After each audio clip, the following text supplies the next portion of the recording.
స్తోత్రం. Praise the lord. ప్రతిరోజు దేవుని కృపావార్త కొరకు ఎదురు చూస్తున్న ప్రియమైన దేవుని బిడ్డలకి నా వందనాలు.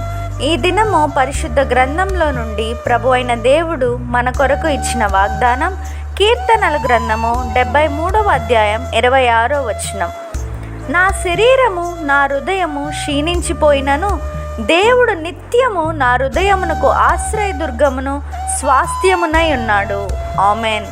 Verse of the day, Psalms chapter 73 verse 26.